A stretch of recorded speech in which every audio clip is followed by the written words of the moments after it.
Welcome to another episode of The Brand Called You, a podcast and podcast show that brings you leadership lessons, knowledge, experience, and wisdom from thousands of amazing individuals from around the world. I'm your host, Ashutosh Garg, and today I'm delighted to welcome a very, very senior corporate professional and author from Kentucky, USA, Dr. Debra Clary. Debra, welcome to the show. Oh, thank you so much. What a privilege to spend some time with you. Thank you. Debra is an independent director. She was earlier in executive leadership positions with Pepsi, Coca-Cola, Brown-Forman, and Humana. She's an author, an international speaker, a performer, and an award-winning film producer. Wow.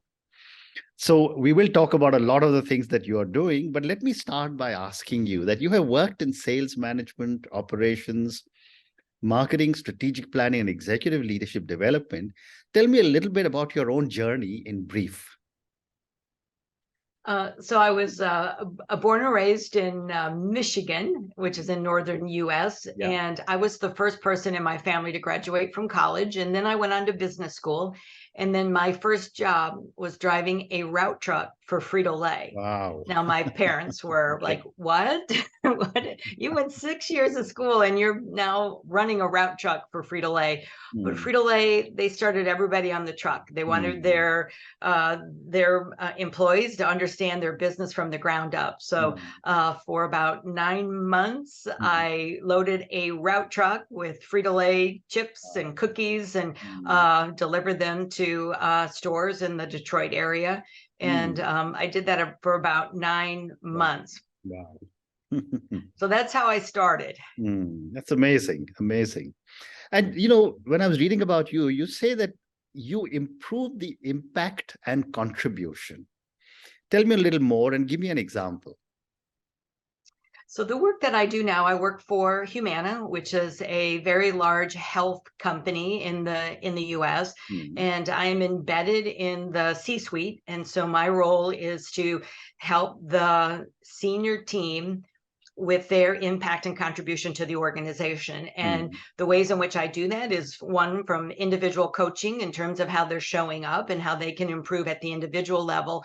But most importantly, it's how does the team get to decisions faster? How does the team debate more? And so it's my role to help facilitate those conversations and ensuring that all voices are heard, that we are challenging one another, but most importantly, when they leave the room, is that they're clear on the decision that they've made and they're one team, it's one decision, and then we go execute. We have over 100,000 employees, you know, we're a $100 billion company. Yeah. And so you can see the importance of clarity and being precise in terms of what the organization needs to go do, because our mission is to improve the health of those we serve. It's in a very important mission. I take it really, really seriously. Absolutely. Very different from Coca-Cola, when our North Star was, people are thirsty. They need to have a Coke within arm's reach. I love that, but this is so much different in terms of we truly are having an impact on our members, our customers, our patients' lives. Amazing. Absolutely amazing. So, Debra, you're also a leadership educator. Let me start by asking you, tell me about the work that you're doing with leaders. Yeah, it's, how I got interested in this, because, my path was sales and marketing and strategy. I really love that work. And I had moved from two very large organizations with PepsiCo, Coca-Cola. Then I moved to Brown-Forman, which is the makers of Jack Daniels. And it was a much smaller organization, publicly traded, but it was still family run. Correct. And I got just so curious about culture and about leaders and what makes a great leader. And so I decided to go back to school, and was very, very fortunate that they funded my education. And so I would fly to Washington, D.C. on a Thursday night, go to school 12 hours Friday, 12 hours Saturday, fly back home on Sunday. And so that's how I got started. I was just incredibly curious about human behavior and what could make leaders even better. And then I was just interested in learning about that. I didn't think I would step into that space. And then I was writing my dissertation. I was still working at Brown-Forman as their VP of strategy, and Humana said, gosh, we want to stand up a leadership institute. And I'm like, there's no way I want to go work in healthcare. I am fun. I'm going to the Super Bowl. I'm traveling all over the world. I mean, my life is really fun and full, and I love it. And I knew what I was doing. And I'm thinking, I'm not sure I could actually do that. I didn't have confidence that I could do that. But they said, with your business background, you know how to run a business, you know how to run a P&L, and you now have this academic background. And so I joined Humana to stand up this leadership institute, which was focused on the top 600 leaders in the organization. So we did everything from assessments to coaching and to cohort learning. And we worked with external companies or organizations like Harvard. We'd bring them in. We'd develop our own customized program for our own individuals. And then it was working so well, we began to take it externally. So then not only an internal opportunity, but it became an external opportunity as well. So we went around the country helping individuals in healthcare understand the impact that their leadership could have. And so that gives you a little idea of my journey. And I started this because I was curious about human behavior and mostly about my own behavior. So that's how I got into this. Quite incredible. So let me ask you a question, which I'm sure you've been asked many times. Are leaders born or are they made? I actually think it's a combination of both. So I think anyone can be an outstanding leader, but it takes emotional intelligence, you know, really understanding who you are, you know thyself, and understanding that we all have upsides and then we have flat sides, and it's understanding who you are as an individual. And it's also about understanding those around you that you're working with and those that you're trying to influence. And so I think that there are some that come out of the womb that are like ready to go and are ready to step up, and then others are evolve into it. And I think you can be an extrovert, you can be an introvert, and you can still be an astonishing leader. Amazing. And over the years, I'd love to get your perspective, since you've done so much, not just actual leadership work, but even your PhD in it. What are some of the key trends that you have noticed as leadership has evolved? Because I know that there were superstar leaders who were right up there, and almost nobody could reach them. They were so powerful and so big. But yet today, leadership as a trend has started to change a little bit. I'd love to get your perspectives. Yeah, I think, if you even just go back as far as the 40s and the 50s, the people that were leading corporations and government were all men. And the University of Michigan did a study in the 50s that said, what makes a great leader? And it was something absurd, like one, you are a man and you are tall, you have hair. It was just like all these physical attributes of that, right? And it was, you think about coming out of World War II, it was this command and control, the leaders at the top, and they're giving all the direction. Well, today that doesn't work. Right. And it is this profound shift in a very positive way around inclusive leadership. And it is about my experience of 30 years working in these big corporations. For me, the best leaders are those that care about the work that they're doing, the mission of the organization. They care about their employees, they care about their customers. And I don't mean just in a surface way, but they deeply understand what their employees need and what their customers need. And so, I think inclusive leadership today, at least in the US, is one of the most important things you can do. And a key part of inclusive leadership and building relationships is curiosity. And curiosity means that I am truly interested in learning about your life experience. I'm truly interested in understanding how you do your best work. And then my job as a leader is to set up an environment where you can thrive based on what I know about you. So caring and curiosity, I think, are the kind of the most important traits of an inclusive leader. And in the US, if you want to thrive, you want to attract talent, you want to retain talent, that's what you need. Amazing. Thank you. What a great response. My next question to you, Debra, is on culture. How does culture impact leadership? And you live in one of the most diverse culturally diverse countries in the world. So what does culture have, or how does culture impact leadership? It's so culture and leadership are synonymous. They're really the same word. So the leaders impact the culture. As the leaders behave and their the way that they are seen in the organization, their behavior is how the culture is. So if you want to understand a culture, you look at the senior leaders or the founder of the organization, and as they go, so goes the culture of an organization. Very interesting.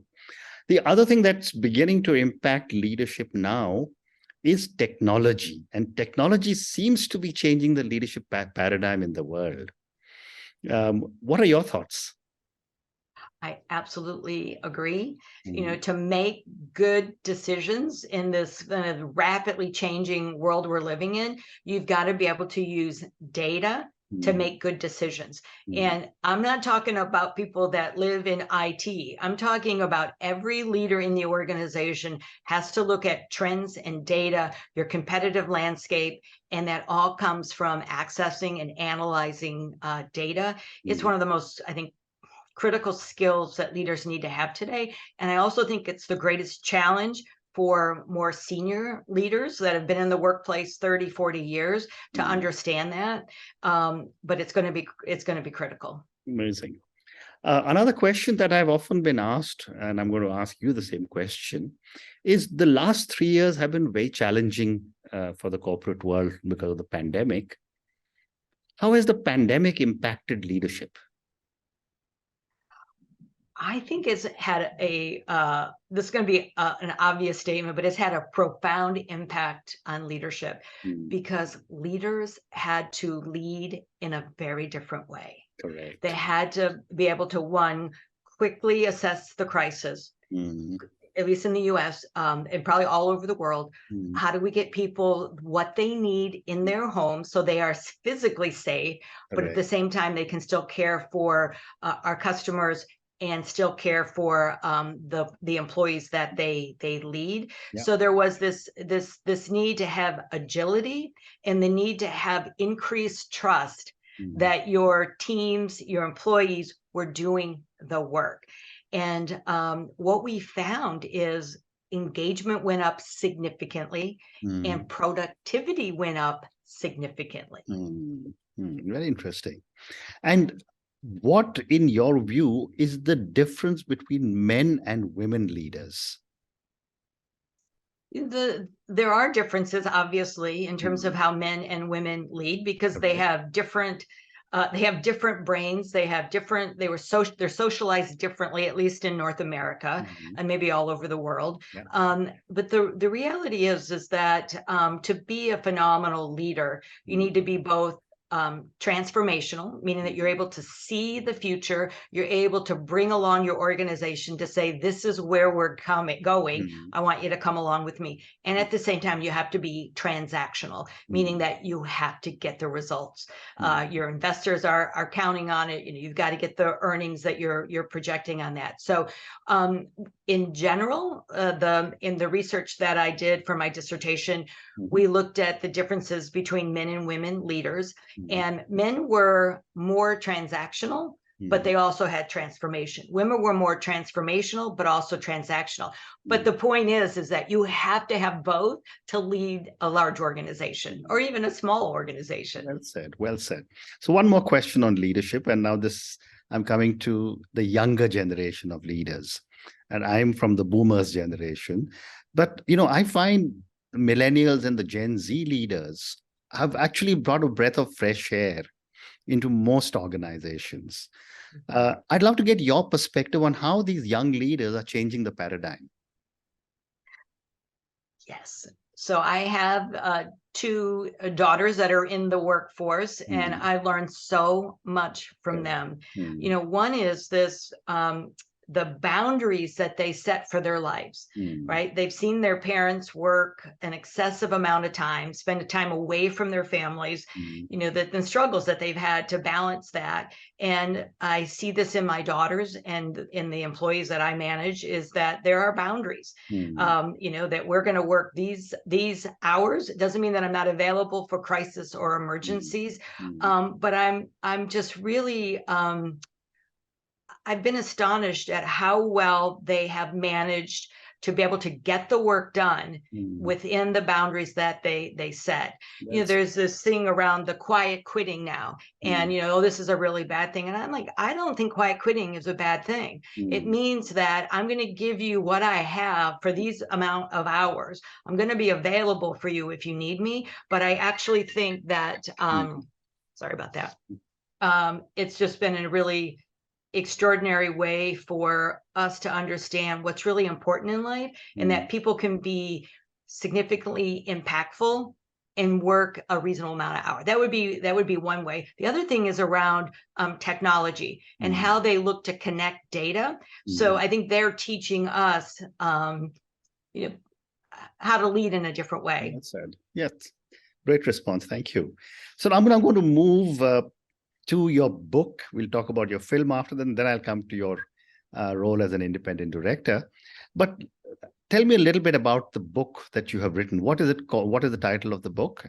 It's called Leadership and Executive Women. So what I looked at is just what I talked about, what's the difference between men and women as it relates to leadership, because all of the studies, the early studies had all been done on men. What makes a great leader, what makes a great male leader, and no one had ever looked at it from a women's perspective. And so, as I had shared, what is the difference between men and women, transformational versus transactional?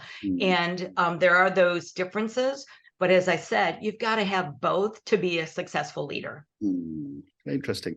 And is your book available on Amazon?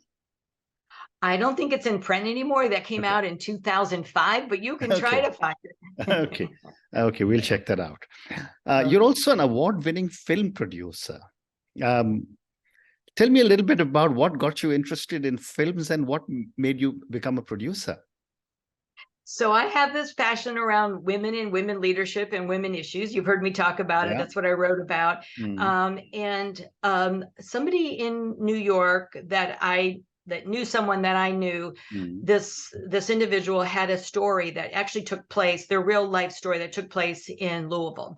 And it was about a woman that was, grew up in a very marginalized environment, which a lot of women in poverty, single moms, this happens. And so they reached out to me to say, we're going to create this story. We're going to film this in Louisville. Could you help us, raise money and, really help us in Louisville? And so that's how I got connected to it.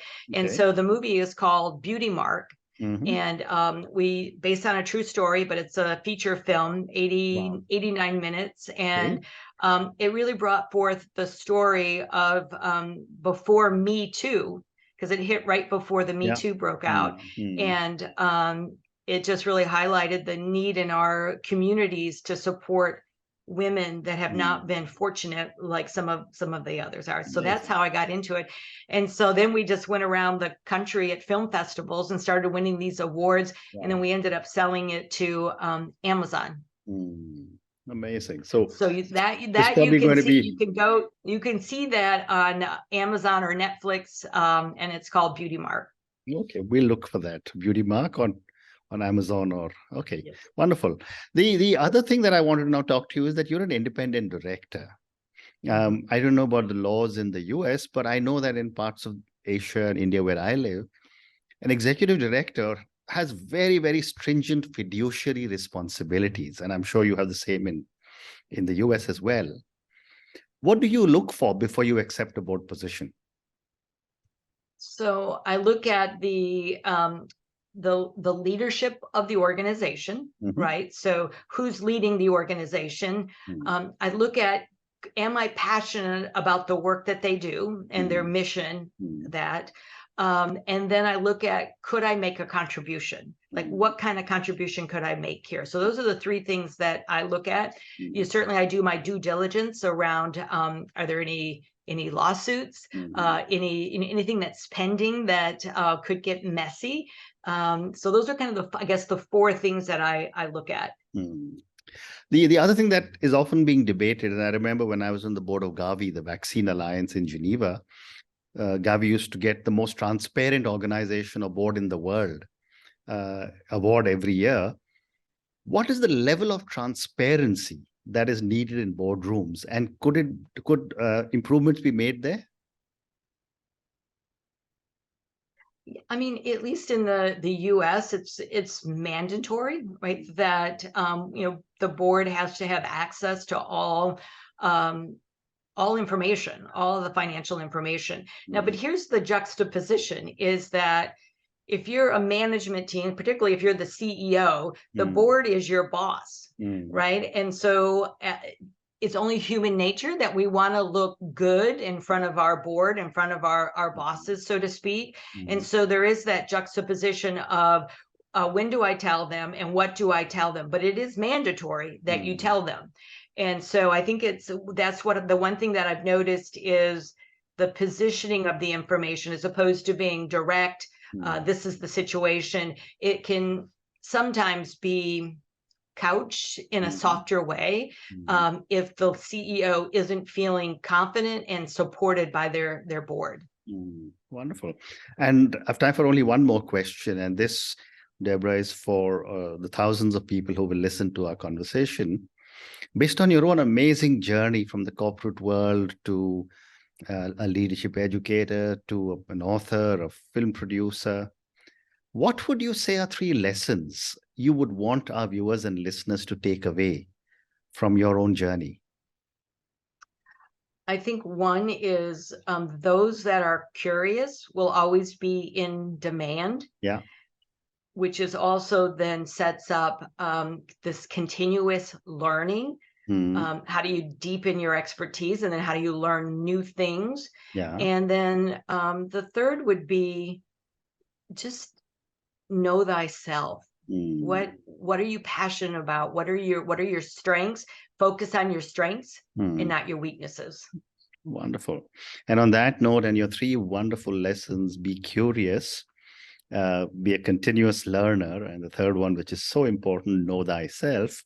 Thank you so much for speaking to me about your own journey, about your journey in the corporate world, about all the work that you are doing as a leadership educator and in the area of leadership. Thank you also for speaking to me about your book, your film, and as an independent director. Thank you again, and good luck. Thank you so much. My pleasure. Thank you. Thank you for listening to The Brand Called You videocast and podcast, a platform that brings you knowledge, experience, and wisdom of hundreds of successful individuals from around the world. Do visit our website www.tbcy.in to watch and listen to the stories of many more individuals. You can also follow us on YouTube, Facebook, Instagram, and Twitter. Just search for The Brand Called You.